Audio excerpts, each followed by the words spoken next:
Chapitre 2. La sécularisation ou le miracle Spinoza.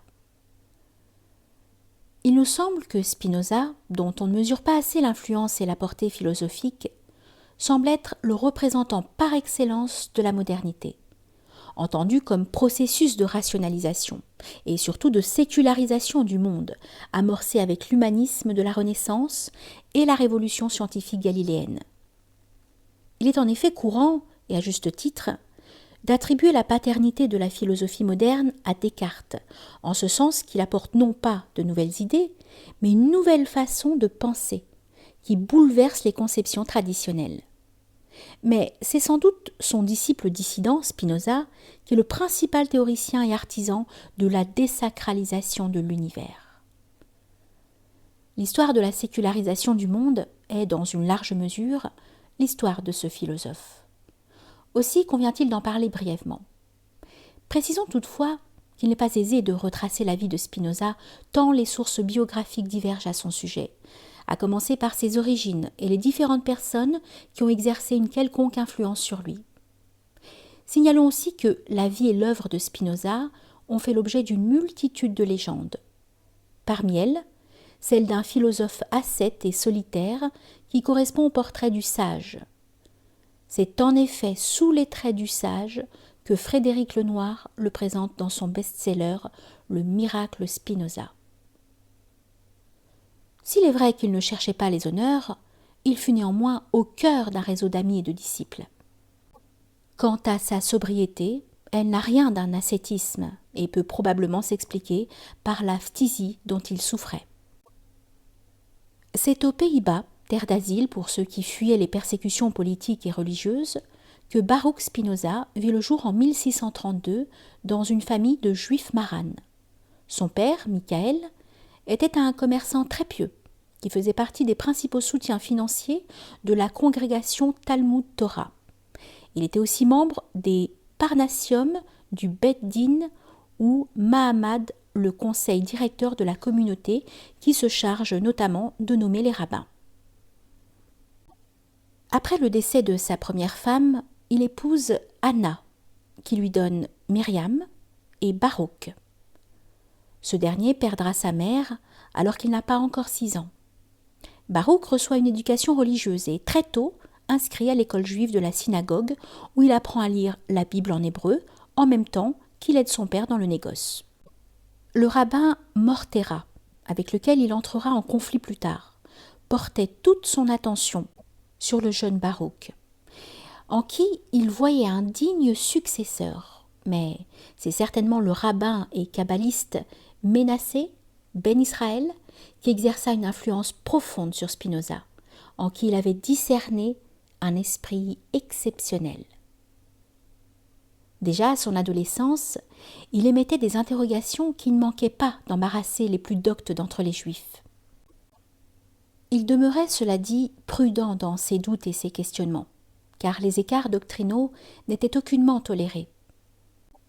Par ailleurs, un événement singulier marquera profondément l'esprit du jeune Spinoza, qui commence à pas feutrer, à se détourner de la religion pour s'intéresser à la philosophie.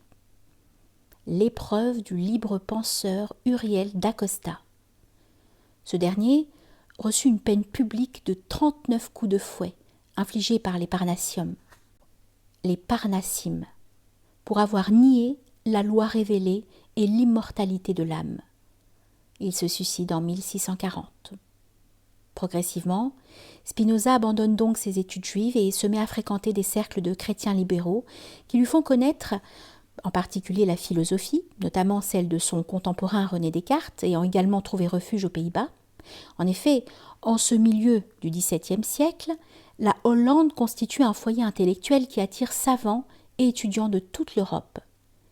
C'est à Amsterdam que sont ainsi principalement publiés les ouvrages de philosophie, de médecine, de physique, ainsi que toutes les œuvres novatrices de cette époque.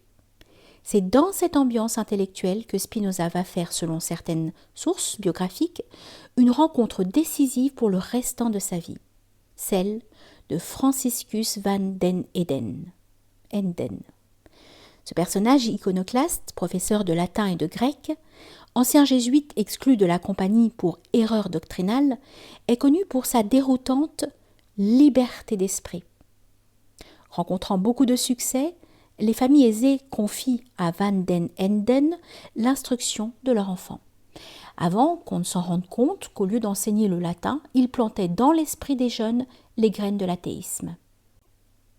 Il est fort probable que sa pensée originale, son combat pour la liberté totale d'expression et l'idéal démocratique vont exercer une influence particulière sur le jeune Spinoza. Séduit par les idées subversives du maître, il opère une profonde conversion en abandonnant définitivement son éducation religieuse, fondée sur la crainte et l'espoir, pour s'adonner à une quête libre et ouverte de vérité, fondée cette fois sur la raison. On ne peut minimiser par ailleurs l'impact qu'a eu dans cette conversion la série de deuils familiaux qui ont jalonné sa jeunesse, notamment la mort de son demi-frère Isaac, de sa mère, de sa belle-mère Esther, de son père 1 an plus tard, et de sa sœur Myriam en donnant naissance à son neveu, ainsi que les grandes difficultés financières que connaît l'entreprise familiale. Spinoza n'était d'ailleurs pas très enclin à la vie marchande, et quand il reprend avec son frère le commerce de leur père, il s'était déjà détourné de la vie mondaine pour se consacrer à une vie intellectuelle. Sa désertion de la synagogue va froisser ses relations avec la communauté juive. Les autorités juives lui proposeront une rente annuelle en échange de laquelle il tait ses idées philosophiques et feint de suivre les rites. Il refuse, préférant la pauvreté au mensonge. Comme il était impossible de le dissuader ou de le faire revenir à la foi, ne serait-ce qu'en apparence, les autorités de la synagogue prirent la décision de l'excommunier pour hérésie. Le 27 juillet 1656 se tient à Amsterdam une cérémonie où un hérem, le fait d'être frappé d'anathème, est prononcé envers Spinoza, alors âgé de 23 ans. Baruch y est banni et maudit. Précisons que ses principaux ouvrages, dont le traité théologico-politique et l'éthique, ne sont pas encore publiés. Suite à ce hérem, il est contraint de quitter la ville et finira par s'installer en campagne après avoir trouvé refuge ici et là dans certains villages hollandais. Ayant renoncé à fonder une famille en parallèle de son modeste travail de polisseur de verres de lunettes, il se consacre à la recherche philosophique. Il décline par ailleurs plusieurs postes universitaires, notamment une chaire de la prestigieuse université de Heidelberg, afin de préserver sa liberté intellectuelle. Rien à ses yeux n'avait plus d'importance que l'indépendance de sa pensée.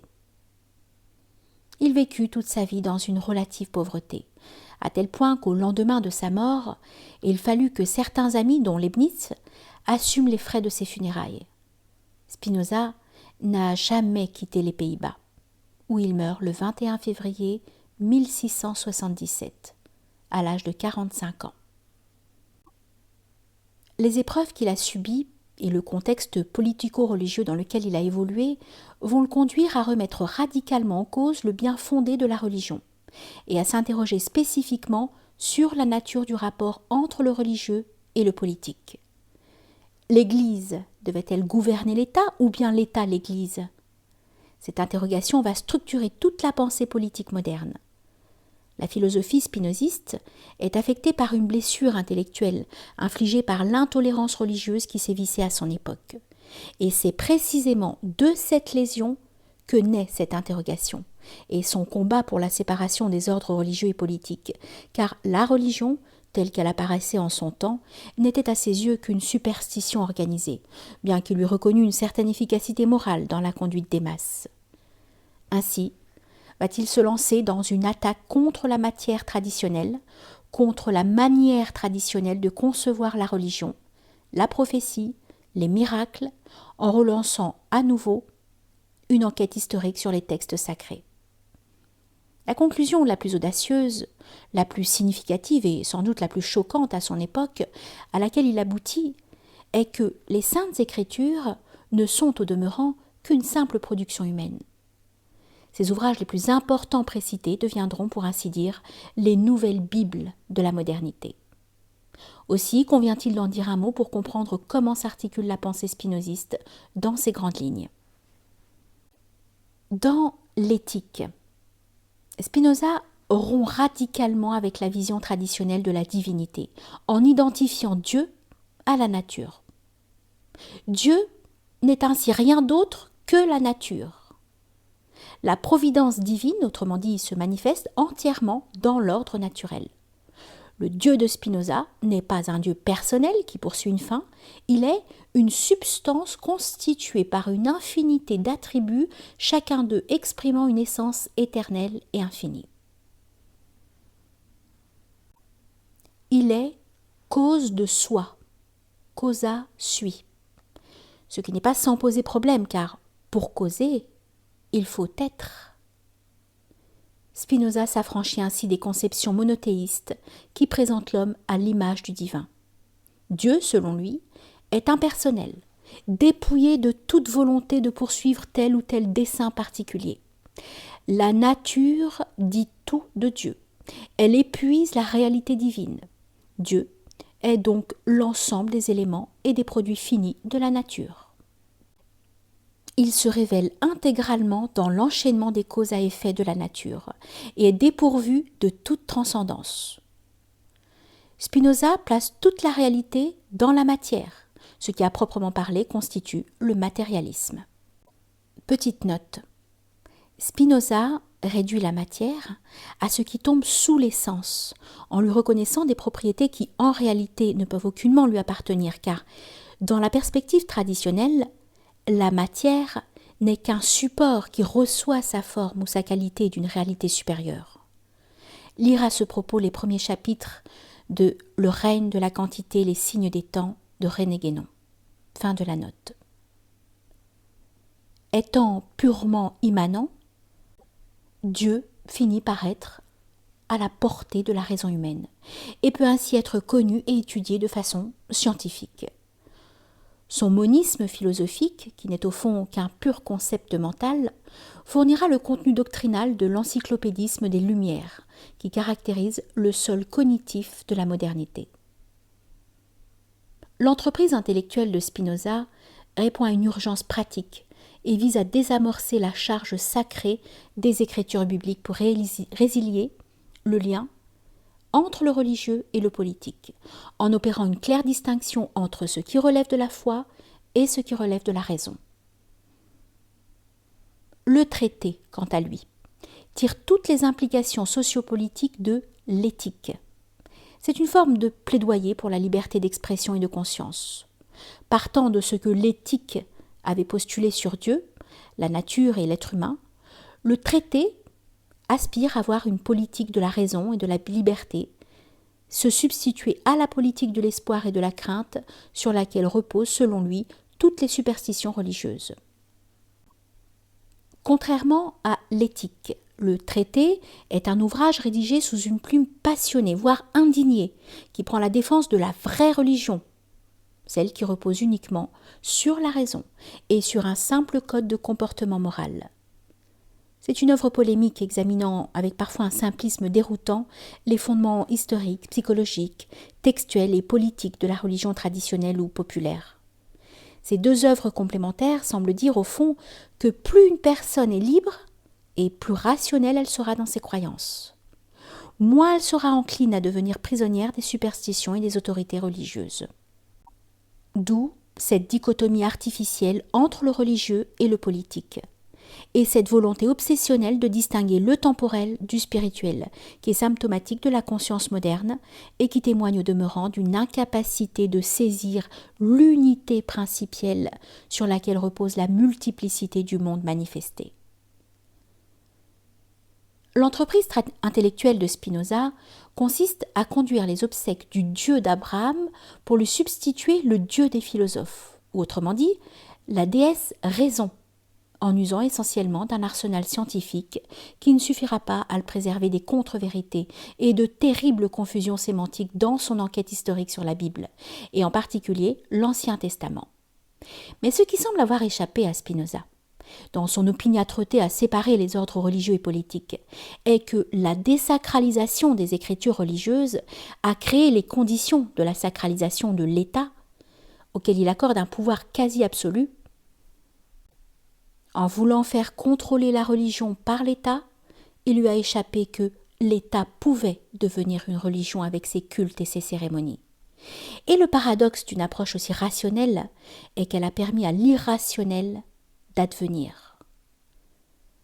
Le XXe siècle est là pour le prouver avec son lot de crimes et de massacres dont les acteurs furent les plus rationnels. La politique telle qu'elle nous est servie dans l'œuvre spinoziste est frappée d'une contradiction flagrante. Une ontologie de l'immanence où l'individu est une essence singulière soumise à la transcendance politique. Au fond, cette liberté de conscience, pour laquelle Spinoza a mené un combat intellectuel des plus acharnés, n'était qu'un prétexte destiné à cautionner la dictature de la raison. Plus encore, la béatitude éternelle que promet Spinoza à ceux qui adhéreront aux enseignements de l'éthique ne fut expérimentée par aucun de ses grands et fidèles lecteurs. De l'aveu même de l'un des plus éminents spécialistes de Spinoza, Ferdinand Alquier. Petite note. Ferdinand Alquier affirme « En ayant achevé la lecture de l'éthique, je dois bien constater que je n'éprouve rien qui ressemble à la béatitude dont le texte m'entretient. » Dans le rationalisme de Spinoza, page 11. Fin de la note. Et cela au fond n'a rien d'étonnant, car la raison à elle seule ne suffit pas à garantir le bonheur de l'homme.